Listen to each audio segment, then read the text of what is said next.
பிரபலங்களை பின்னணி பாட வைப்பதே தனி சாதனை படைத்து விடுவார்கள் போலிருக்கிறது. பிரசாந்தும் அவர் தந்தை தியாகராஜனும் சாகசம் படத்திற்காக பின்னணி பாடியவர்கள் பற்றி வெளியிடும் தகவல்கள் அப்படி. பிரசாந்த் தற்போது சாகசம் என்ற படத்தில் நடித்து வருகிறார். இப்படத்தை அருண் ராஜ் வர்மா இயக்கி வருகிறார். இப்படத்தின் படப்பிடிப்பு டெல்லி, மும்பை, சென்னை ஆகிய நகரங்களில் விறுவிறுப்பாக நடைபெற்றுள்ளது. ஸ்டார் மூவி சார்பில் தியாகராஜன் இப்படத்தை தயாரிக்கிறார். தமன் இசையில் 5 பாடல்கள் இப்படத்தில் இடம்பெறுகின்றன. இதில் தேசி தேசி என தொடங்கும் பாடலை சிம்பு பாடியுள்ளார். 1 மாத காலமாக லண்டனில் இருந்த சிம்பு சென்னை விமான நிலையத்தில் இறங்கியதும் நேராக இசையமைப்பாளர் தமன் ஸ்டுடியோவுக்கு வந்து இப்பாடலை பாடியுள்ளார். ஏற்கனவே பிரசாந்த் நடிப்பில் வெளியான மம்பட்டியான் படத்திற்கு சிம்பு பாடியிருக்கிறார் என்பது குறிப்பிடத்தக்கது.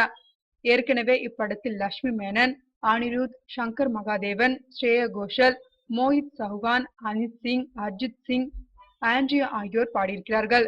சிம்பு பாடியதோடு சாகசம் படத்தின் அனைத்து பாடல்களின் பதிவுகளும் முடிந்துவிட்டது. இதன் இசை வெளியீட்டு விழாவை பிரம்மாண்டமாக நடத்த திட்டமிட்டுள்ளார் தியாகராஜன். சாகசம் படத்தில் பாடியுள்ள அனிருத், சிம்பு, மோஹித் சௌகான், ஸ்ரேயா கோஷல், லட்சுமி மேனன், ஆண்ட்ரி ஆகியோர் மேடையில் தோன்றி சாகசம் படத்தின் பாடல்களை நேரில் பாட உள்ளார்கள்.